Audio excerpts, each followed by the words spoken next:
کم علماء اپنے جیسا نہ سمجھ جائیں ان کو دیکھیں گے شک میں بادر میں آنے کے لیے بہت ہے بے شک گود میں آتے ہیں یہ قرآن کی طرح بے شک بے شک اور اسی گود میں یہ آتے ہیں قرآن کی طرح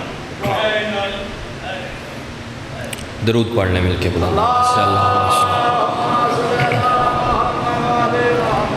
اعوذ باللہ من الشیطان الرجیم بسم اللہ الرحمن الرحیم الحمدللہ الذی لم یسبق له حال حالا فیکون اولا قبل ان یکون آخرا ویکون ظاہرا قبل ان یکون باطنا کل مسمى بالوحدت غیرہ قلیل وکل عزیز غیرہ ذلیل وکل قوی غیرہ ضعیف والصلاة والسلام علی اشرف الانبیاء والمرسلین سید الاولین والآخرین نبینا ابی القاسم محمد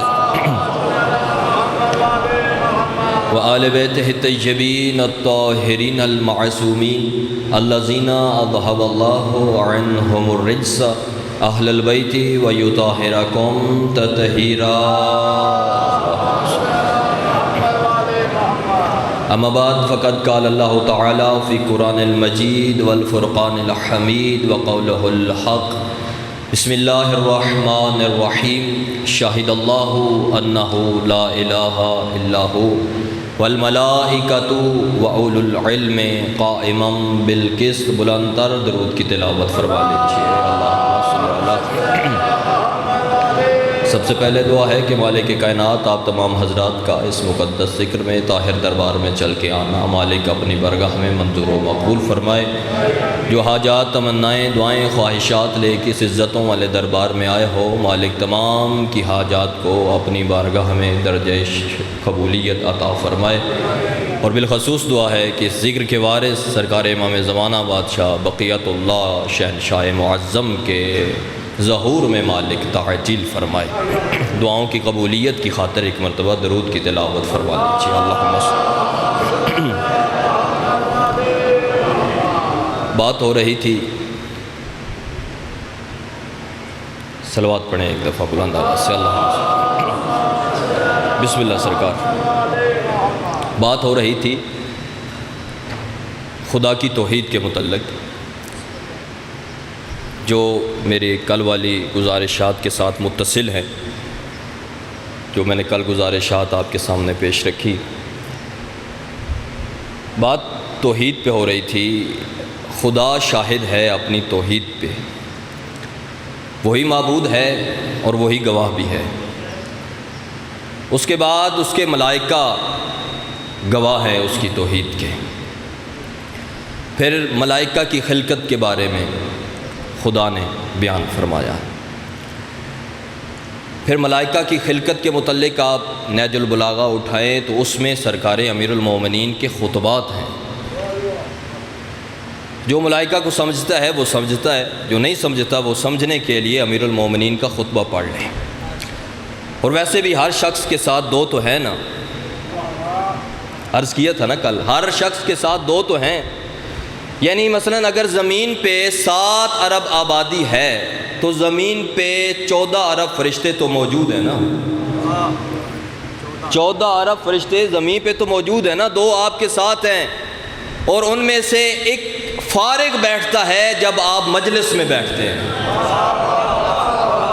ان دونوں میں سے ایک فارغ بیٹھتا ہے آپ سلامت رہیں آپ کی دعائیں ہیں ایک فارغ بیٹھتا ہے جب آپ مجلس شبیر میں بیٹھتے ہیں اور دوسرا اتنا مصروف ہوتا ہے کہ آپ ذکر سے اٹھ کے گھر چلے جاتے ہیں وہ نیکیاں لکھتا رہتا ہے وہ نیکیاں لکھتا رہتا ہے وہ مسلسل لکھتا رہتا ہے تو خدا نے فرشتوں کو خلق کیا وہ گواہ ہیں توحید کے گواہ ہیں فرشتے پھر نیج البلاغہ اٹھاؤ تو سرکار کے خطبات میں موجود ہے کہ سرکار نے خطبہ دیا جس میں بتایا کہ فرشتوں کی خلقت کیسی ہوئی اور صرف فرشتوں کی نہیں ہر چیز کے بارے میں سرکار کے خطبات موجود ہیں ایک چیونٹی ہے نا چیونٹی اس کے متعلق نیج البلاغہ میں خطبہ موجود ہے یہ شہد کی مکھی ہے اس کے متعلق امیر المومنین کا خطبہ موجود ہے یعنی اس کا مطلب ہے چیونٹی سے توحید تک کی باتیں پوچھنی ہو تو علی سے پوچھ لو۔ اس نے ایسے تو نہیں کہا نا سلونی سلونی۔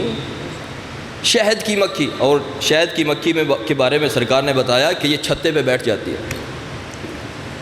ان کا جو بڑا سردار ہے نا وہ چھتے پہ بیٹھ جاتا ہے، باقی جو مکھیاں آتی ہیں وہ ان کی بو دیکھتا ہے، منہ کی جو بو ہوتی ہے نا وہ دیکھتا ہے کہ اگر گندگی سے اٹھ کے آئی ہے تو پھر اسے مار دیتا ہے۔ اگر کوئی بدبو والی مکھی ہو نا، کسی گندگی پہ بیٹھے پھر اٹھ کے چھتے پہ آئے تو وہ مار دیتا ہے۔ اس کا نام پتہ ہے کیا ہے؟ اس کا نام ہے یاسوب، اسے یاسوب کہتے ہیں۔ اور وہ مارتا پتہ کیسے ہے؟ 2 برابر حصوں میں مکھی کو تقسیم کر دیتا ہے۔ تو رسول خدا نے ایسے تو نہیں کہا تھا نا یا علی انت یاسوب الدین، اے علی تو میرے دین کا یاسوب ہے۔ یہ آپ یا علی علیہ السلام انت یاسوب الدین، کام کیا ہے بادشاہ علی کا؟ فرمایا آپ نے جنت کے دروازے پہ کھڑے ہو جانا ہے، آپ نے دیکھنا ہے کس کے منہ سے آپ کی ولایت کی خوشبو آتی ہے، کس کے منہ سے آپ کے بغض کی بو آتی ہے۔ یا علی انت یاسوب الدین، یا علی علیہ السلام۔ لطف لیا کرے نا جس طرح آپ لطف لے رہے ہیں۔ میں نے ایک مجلس میں پہلے عرض کیا ہے کہ لطف کسے کہتے ہیں؟ میں مزہ نہیں کہتا کہ مزہ لیں ذکر شبیر سے، مزہ بڑا چھوٹا لفظ ہے اور مزہ کہنے میں کوئی مزہ نہیں۔ لطف لیں، ذکر شبیر سے لطف لیں۔ لطف نکلا ہے لطیف سے۔ ایک جسم ہوتا ہے لطیف، ایک جسم ہوتا ہے کثیف۔ جو لطیف جسم ہوتا ہے نا وہ روشنی میں ہو تو روشنی جذب کرتا ہے، جو کثیف ہوتا ہے اس میں یہ صلاحیت ہی نہیں ہوتی کہ وہ روشنی کو جذب کر سکے۔ لطیف جسم روشنی کو جذب کرتا ہے۔ اب دیکھوں گا اگلے جملے پہ کون کتنا بیدار بیٹھا ہے۔ اب اللہ جانے کتنے لطیف جسم تھے حسین کے پاس، دیا بجھا تھا وہ روشنی جذب کر رہے تھے۔ دکھائی کیا نہیں دیا، دکھائی کیا نہیں دیا، مجھے دیے کی روشنی۔ آپ توجہ میں بیٹھے ہیں سرکار؟ ایک مصرع پڑھنے لگا ہوں اور اس پہ آپ کا معیار سماعت دیکھنے لگا ہوں کہ میرے پچھلے جو میں نے محنت کر کے آپ تک پہنچائی ہے اس سے تھوڑا کوئی فائدہ میرے لیے ہوا ہے یا نہیں ہوا۔ میں ذرا اور محنت کروں یا یہ کافی ہے؟ محنت کرتا ہے نا ایک خطیب ممبر پہ آتا ہے، وہ محنت کر کے آتا ہے، تو میں اب دیکھنے لگا ہوں۔ دکھائی سب دکھا دیا بجھے دیے کی روشنی، زمین سے عرش تک گئی بجھے دیے کی روشنی، اور شرع صدر ہو رہا ہے ماتمی جلوس میں، شرع صدر ہو رہا ہے ماتمی جلوس میں، زخم تک اتر گئی ہے تعزیے کی روشنی، زخم تک اتر گئی ہے تعزیے کی روشنی۔ تو لطف لیا کریں۔ سرکار امیر المومنین کے خطبے میں موجود ہے کہ فرشتوں کی خلقت کیسی ہوئی۔ سرکار نے فرمایا کچھ ایسے عجیب الخلقت فرشتے ہیں کہ جن کے پاؤں زمین پہ ہیں لیکن شان عرش کو چھوتے ہیں، پاؤں زمین پہ شان عرش کو چھوتے ہیں۔ تو میں کہتا ہوں کہ سرکار اگر آپ کے پاس اتنے بلند قد والے فرشتے موجود تھے تو فتح مکہ کے موقع پہ علی کو کیوں کہا کہ میرے کندھوں پہ سوار ہو اور بتوں کو توڑ؟ کسی فرشتے کو کہہ دیتے، یہ ڈیوٹی کسی فرشتے کی لگا دیتے کہ وہ بتوں کو توڑے۔ بادشاہ علی کو کہا، امیر کائنات کو کہا رسول خدا نے، اے علی میرے قریب آ۔ بادشاہ علی قریب آئے، کہا میں سوار ہوتا ہوں تمہارے اوپر، بتوں کو توڑنا ہے۔ کہا نہیں سرکار میں آپ کا بوجھ نہیں اٹھا سکتا۔ تو جو میری طرف رکھیے گا، کہا میں آپ کا بوجھ نہیں اٹھا سکتا۔ کیوں؟ سرکار میں بار رسالت کو جانتا ہوں، میں رسالت کے وزن کو جانتا ہوں، بار کو جانتا ہوں، میں رسالت کا وزن برداشت نہیں کر سکتا۔ اب پتہ چلا کتنا وزن ہے رسالت کا، تو پھر اس ابو طالب کے کیا کہنے جس نے 40 سال اٹھا کے رکھا ہے، جس نے 40 سال اٹھایا ہے۔ کہا یا علی علیہ السلام، کہا بادشاہ آپ مجھ پہ سوار ہوں، میں آپ کا وزن نہیں اٹھا سکتا۔ اچھا یا علی پھر ایسا کرو، اب مجھ پہ سوار ہو جاؤ۔ بادشاہ علی آ گیا۔ اب سرکار نے نہیں کہا کہ نالین اتارو، لیکن امیر کائنات نے نالین اتار دی، کندھوں پہ سوار ہوئے۔ قبلہ رضوی صاحب کا جملہ، کمال خطیب ہیں اور کمال جملہ ہے ان کا۔ اب بادشاہ کو یہ نہیں کہا رسول خدا نے کہ آپ نالین اتارو، لیکن امیر کائنات نے نالین خود اتار دی تھی۔ وہ کہتے ہیں جب دو وجود بلا فصل ہو گئے تو پھر نالین تو ایک ہی بنتی تھی نا۔ جب دو وجود بلا فصل ہو گئے پھر نالین تو ایک ہی تھی۔ سوار ہو گئے۔ اب امیر کائنات سوار ہوئے، بتوں کو توڑا جی، بس 2 منٹ مجھے آپ کے اور چاہیے۔